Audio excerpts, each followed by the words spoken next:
Hello viewers, শুরু করব class 12-এর অর্থাৎ দ্বাদশ শ্রেণীর সেমিস্টার 4-এর অটোমোবাইল সাবজেক্টের পার্ট বি এমপ্লয়াবিলিটি স্কিলের ইউনিট 2 অর্থাৎ গ্রিন স্কিল 4-এর প্রশ্ন নিয়ে। আমরা আগের পার্ট 1 এবং পার্ট 2-তে আলোচনা করেছি। এই এন্টারপ্রেনিউরিয়াল স্কিল 4-এর 4টা সেশন আছে। সেই 4টা সেশন, প্রথম দুটো সেশন পার্ট 1 এবং 3 এবং 4 পার্ট 2-তে আলোচনা করা হয়েছে। ডেসক্রিপশনে লিঙ্ক দেওয়া আছে, যারা এখনো দেখোনি তারা অবশ্যই দেখে নেবে। আজকে শুরু করবো এই গ্রিন স্কিলের গ্রিন স্কিল 4। এখান থেকে দুটো সেশন আছে, একটা হচ্ছে যে তোমার গ্রিন জবস, আর 2 নম্বর সেশন আছে ইম্পর্টেন্ট অফ গ্রিন জবস। এখান থেকে কি ধরনের প্রশ্ন আসতে পারে আমরা দেখব। চলো শুরু করি। ইউনিট 2 অর্থাৎ গ্রিন স্কিল 4 প্রথম সেশন প্রশ্ন আলোচনা করব। প্রথম সেশনে আছে গ্রিন জবস। দেখো প্রথম প্রশ্ন, যে এমসিকিউ প্রশ্ন। প্রথম প্রশ্ন হচ্ছে, রিতার সন্তানরা খুব ঘন ঘন অসুস্থ হয়ে পড়ে, তাদের প্রতি সর্দি কাশি হয়, প্রতি মাসে সর্দি কাশি হয়, রিতার কি করা উচিত? অপশনগুলো দেখো, রান্নাঘরে বাগানে জৈব খাবার চাষ করা, না এইচইপিএ ফিল্টারযুক্ত এয়ার পিউরিফায়ার ব্যবহার করা, না সবসময় তাদের ঘরের ভেতরে রাখা, না ঘরে নন ভক রং করা। তাহলে সঠিক উত্তর হবে এইচইপিএ ফিল্টারযুক্ত এয়ার পিউরিফায়ার ব্যবহার করা। 2 নম্বর প্রশ্ন, জাহ্নবীর সন্তানরা এখন বড় হয়ে গেছে, তাদের অনেক জামা কাপড় আছে যা এখন আর মাপসই হয় না। এরকম তো আমাদের নর্মালি বাড়িতে যেগুলো হয় আর কি, সেগুলোই এখানে প্রশ্নগুলো। এটা সাধারণ জ্ঞানের প্রশ্ন এগুলো। জাহ্নবীর এই পুরনো কাপড়গুলো কি করা উচিত? দেখো এই 4টা অপশনের মধ্যে তুমি কোন অপশনটা সঠিক করবে? ময়লার ঝুড়িতে ফেলে দেওয়া, পুড়িয়ে ফেলা, ছোট হলেও সেগুলো ব্যবহার করা, দান করা, যেগুলো দিয়ে ব্যাগ তৈরি করা হয়। তাহলে এর সঠিক উত্তর হবে 2-এর ডি, যে দান করা বা সেগুলো দিয়ে ব্যাগ তৈরি করা। 3 নম্বরের প্রশ্ন, ঘরের ভেতরে বাতাস দূষণ কমানোর জন্য কোনটি সবচেয়ে ভালো উপায়? ঘরের ভিতরে অনেক সময় আমাদের দূষণ থাকলে সেটা কমানোর কি উপায় ভালো? দেখো অপশনগুলো, যে সব জানলা সব সময় বন্ধ রাখা, না ঘরে ধূমপান করা, না নিয়মিত ঘর পরিষ্কার করা ও বাতাস চলাচলের ব্যবস্থা করা। আর অপশন ডিতে আছে দেখো, বেশি সুগন্ধি ব্যবহার করা। তাহলে সঠিক উত্তর হবে অপশন সি, নিয়মিত ঘর পরিষ্কার করা এবং বাতাস চলাচলের ব্যবস্থা করা, যেগুলো আমরা প্রতিদিন এগুলো একটা ঘরে আমরা করে থাকি, যে ঘর পরিষ্কার, তারপর জানলাগুলো খুলে দেওয়া। এটাই তো একটা দূষণ কমানোর সব থেকে ভালো উপায়। এরপরে 4 নম্বরের প্রশ্ন, প্লাস্টিকের ব্যবহার কমাতে নিচের কোনটি করা উচিত? অপশনগুলো দেখো, একবার ব্যবহারযোগ্য প্লাস্টিক ব্যবহার করা, কাপড়ের বা কাগজের ব্যাগ ব্যবহার করা, প্লাস্টিক পুড়িয়ে ফেলা, বেশি প্লাস্টিক জমিয়ে রাখা। তাহলে সঠিক উত্তর হবে 4-এর অপশন বি, যে কাপড়ের বা কাগজের ব্যাগ ব্যবহার করা।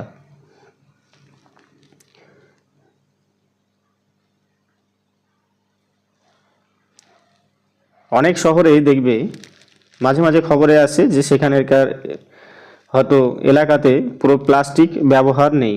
আমরা যে সমস্ত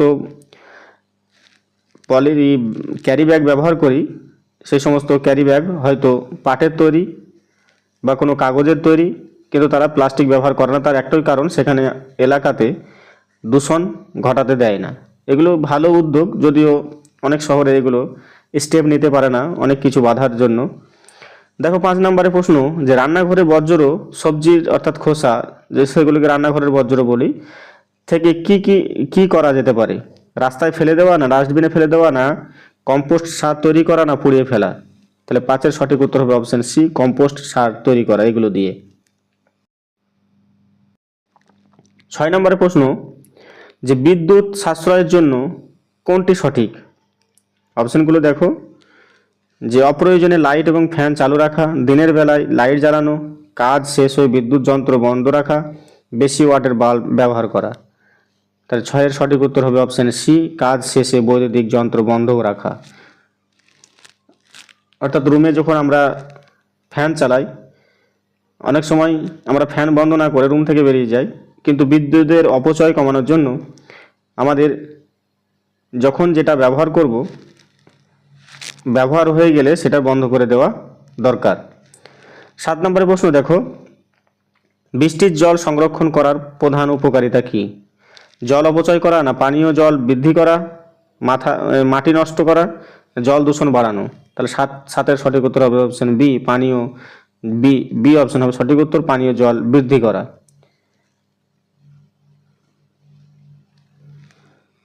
7 নম্বরের প্রশ্ন, যে শিশুদের সুস্থ রাখতে কোন অভ্যাসটি ভালো? জাঙ্ক ফুড বেশি খাওয়ানো, নিয়মিত হাত ধোয়ার অভ্যাস করানো, বাইরে খেলতে না দেওয়া, দেরিতে ঘুমাতে দেওয়া? তাহলে 8-এর কোনটা হবে? সঠিক উত্তর হবে অপশন বি, নিয়মিত হাত ধোয়ার অভ্যাস করানো। হেলথ অ্যান্ড হাইজিন খুব আমাদের ইম্পর্টেন্ট।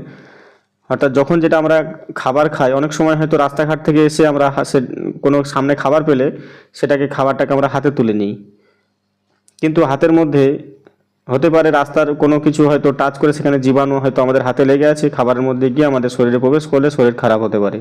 তাই সুস্থ রাখতে প্রথমে আমাদের কিন্তু খাবার খাওয়ার আগে হাত ধোয়াটা কিন্তু অত্যন্ত জরুরি। সেই জন্য আমাদের নিয়মিত হাত ধোয়ার অভ্যাস করতে হবে। 9 নম্বরের প্রশ্ন, পুরনো কাগজের সঠিক ব্যবহার কি? আমরা পুড়িয়ে ফেলবো, না ফেলে দেব, না পুনর্ব্যবহার রিসাইকেল করা যেটাকে বলা হয়? আর দেখো পরের অপশন আছে নষ্ট করে ফেলা। তাহলে এর সঠিক উত্তর হবে 9-এর সি, পুনর্ব্যবহার। অর্থাৎ পুরনো কাগজের সঠিক ব্যবহার হচ্ছে পুরো কাগজ যেহেতু আমাদের কোনো দূষণ ঘটায় না, সেই জন্য সেটাকে আমরা পুনর্ব্যবহার করব। এরপরে 10 নম্বর প্রশ্ন, পরিবেশ রক্ষার জন্য কোনটি সবচেয়ে ভালো কাজ? অপশনগুলো দেখো, যে গাছ কেটে ফেলা, বেশি যানবাহন ব্যবহার করা, গাছ লাগানো, জল অপচয় করা। কোনটি সবচেয়ে ভালো কাজ? সেটা হচ্ছে অপশন সি, গাছ লাগানো। পরিবেশ রক্ষার জন্য কিন্তু আমাদের খুবই দরকার, কারণ দিন দিন আমাদের দূষণ বেড়ে চলেছে, গাছের সংখ্যা কমে যাচ্ছে। আমরা জানি যে আমরা গাছ থেকে অক্সিজেন পাই, আর আমরা সেই অক্সিজেন নিই এবং কার্বন ডাই অক্সাইড ত্যাগ করি, এবং সেই কার্বন ডাই অক্সাইড কিন্তু গাছপালা গ্রহণ করে। এর ফলে আমাদের পরিবেশ অক্সিজেন এবং কার্বন ডাই অক্সাইডের সামঞ্জস্যতা বজায় থাকে। যদি একটা পরিমাণ কমে যায় তাহলে কিন্তু সেটা ক্ষতির দিকে যেতে পারে, এবং সেটাই হচ্ছে দিন দিন গাছপালার সংখ্যা কমে যাচ্ছে, জনসংখ্যা বৃদ্ধি পাচ্ছে, ওই জন্য কিন্তু দিন দিন বায়ু দূষণ বেড়েই চলেছে, এবং বায়ু দূষণের অন্যান্য কারণগুলোও আছে। এরপরে দেখো, নিম্নলিখিত প্রশ্নের উত্তর দাও। গ্রিন জব কি?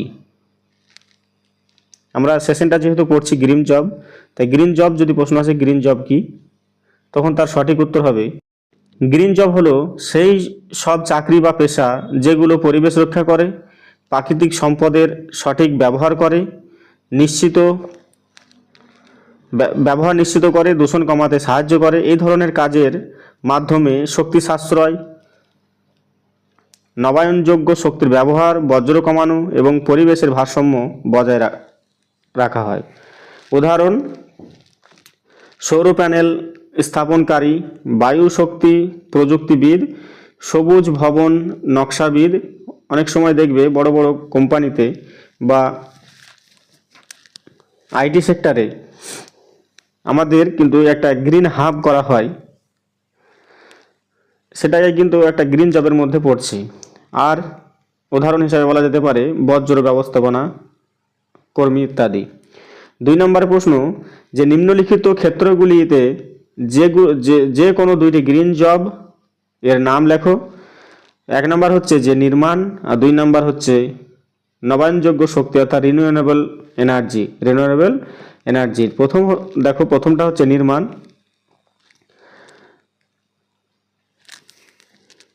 বা কনস্ট্রাকশন, সবুজ ভবন নকশাবিদ অর্থাৎ গ্রিন বিল্ডিং আর্কিটেক্ট।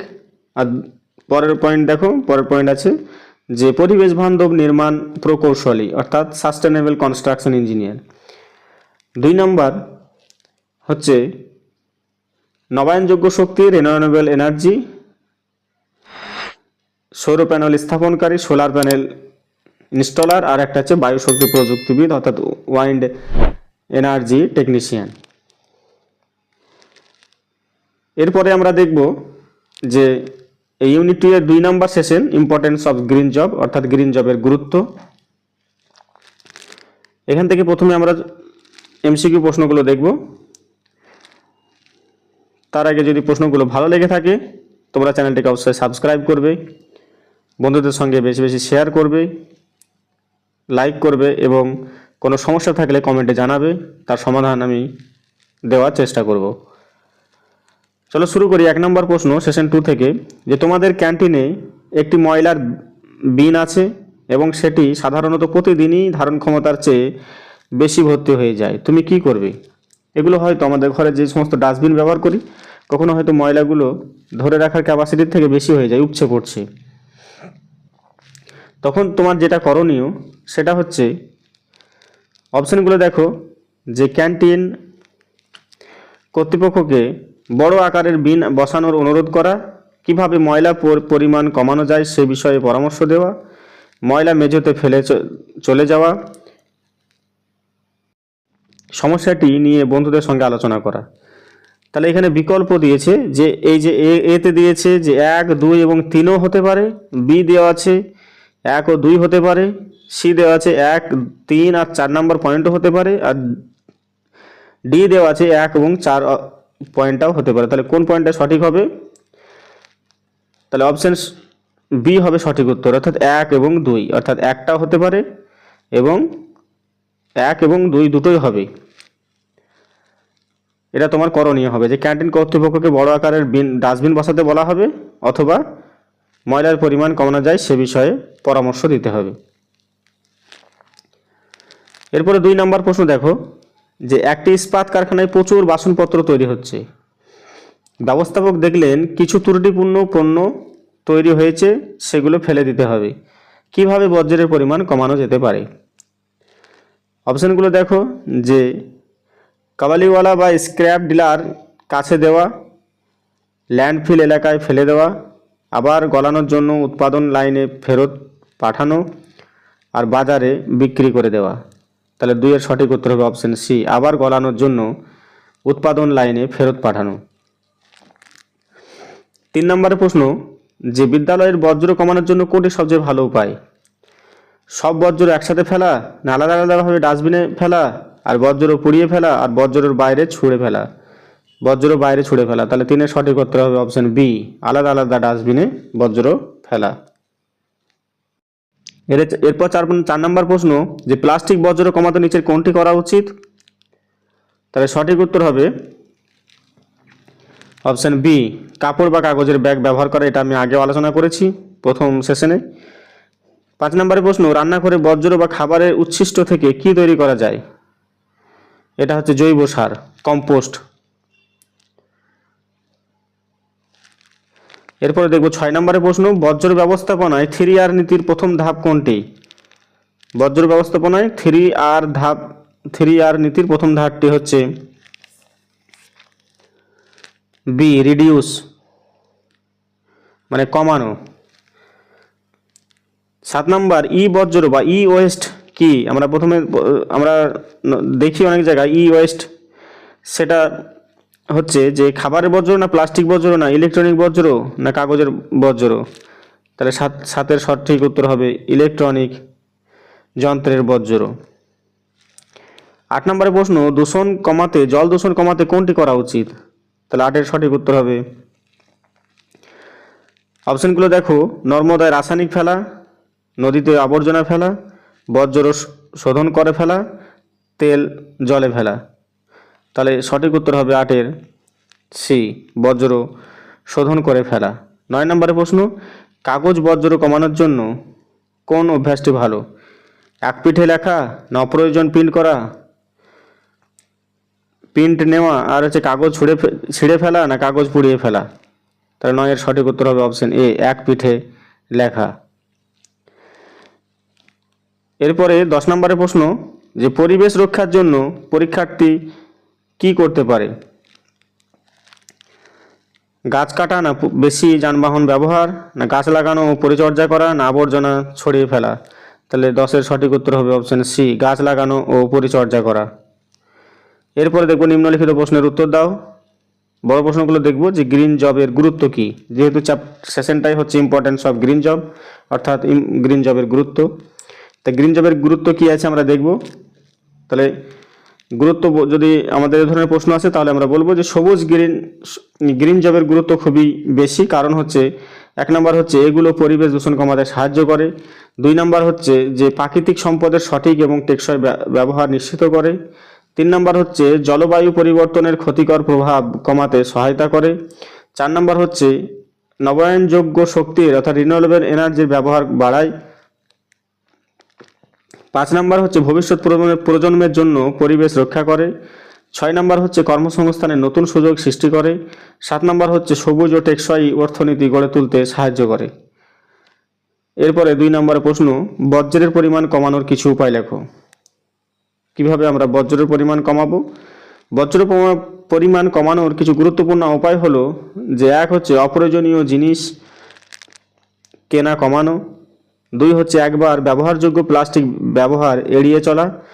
3 নম্বর পয়েন্ট হচ্ছে পুরনো জিনিস পুনর্ব্যবহার করা।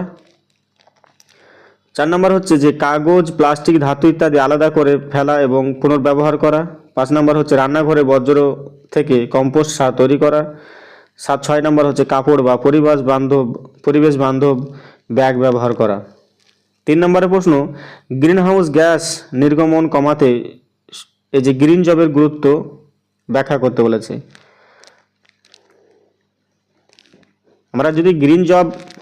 আমরা যদি ব্যবহার করি, গ্রিন জব যদি আমরা কোনো জায়গায় অ্যাপ্লাই করি তাহলে কিন্তু অবশ্যই গ্রিন হাউস গ্যাস নির্গমন কমবে। তাহলে উত্তর দেখো, সবুজ চাকরি বা গ্রিন হাউস গ্যাস নির্গমনের কমাতে অত্যন্ত গুরুত্বপূর্ণ ভূমিকা পালন করে। 1 নম্বর হচ্ছে সবুজ চাকরির মানে এই গ্রিন জবের মাধ্যমে, সবুজ চাকরি সঠিক নয়, এটা হচ্ছে গ্রিন জবের মাধ্যমে সৌর ও বায়ু জলবিদ্যুতের মতো নবায়নযোগ্য শক্তির ব্যবহার বাড়ে, ফলে জীবাশ্ম জ্বালানির উপর নির্ভরতা কমে। 2 নম্বর হচ্ছে যে শক্তি দক্ষ যন্ত্রপাতি ও পরিবেশ বান্ধব প্রযুক্তির মাধ্যমে বৃদ্ধি পায়, যা কার্বন নিঃসরণ কমায়। 3 নম্বর হচ্ছে যে বর্জ্য ব্যবস্থাপনা ও পুনর্ব্যবহার সংক্রান্ত গ্রিন জবের দূষণ কমাতে সাহায্য করে। 4 নম্বর হচ্ছে যে গ্রিন জব পরিবেশ সচেতনতা বাড়ায় এবং টেকসই উন্নয়ন নিশ্চিত করে। তাহলে আমরা এই সেশনে এমপ্লয়েবিলিটি স্কিলের 2 নম্বর ইউনিট অর্থাৎ গ্রিন স্কিল 4 এখান থেকে আমরা 2টো সেশনের প্রশ্ন আলোচনা করলাম। তোমাদের এখানেই এমপ্লয়েবিলিটি স্কিলের প্রশ্ন শেষ হচ্ছে। আশা করি তোমাদের এই যে 3টে পার্ট আছে, পার্ট 1, পার্ট 2 এবং পার্ট 3, এখান থেকে এমপ্লয়েবিলিটি স্কিলের যে সমস্ত প্রশ্ন আসবে, খুবই কম সংখ্যক প্রশ্ন আসে, অর্থাৎ আমি আগেবার বলেছি 5 থেকে 6, কখনো হয়তো 4 থেকে 5 নাম্বার আসে। যদি এই 4 থেকে 5 নাম্বার প্রশ্ন দেওয়া থাকে তাহলে তোমরা এখান থেকেই পাবে, এর বাইরে আশা করি প্রশ্ন হবে না। তোমরা একটু ভালোভাবে দেখে নেবে এবং বারবার দেখবে, দেখলে হয়তো এগুলো মনে থেকে যাবে। আর তাছাড়া তোমরা হয়তো খাতায় নোট করতে পারো। তাই আবার বলছি, যদি তোমাদের এই প্রশ্নগুলো ভালো লেগে থাকে চ্যানেলটিকে সাবস্ক্রাইব করবে, শেয়ার করবে, লাইক করবে এবং সমস্যা হলে কমেন্ট করবে। ধন্যবাদ।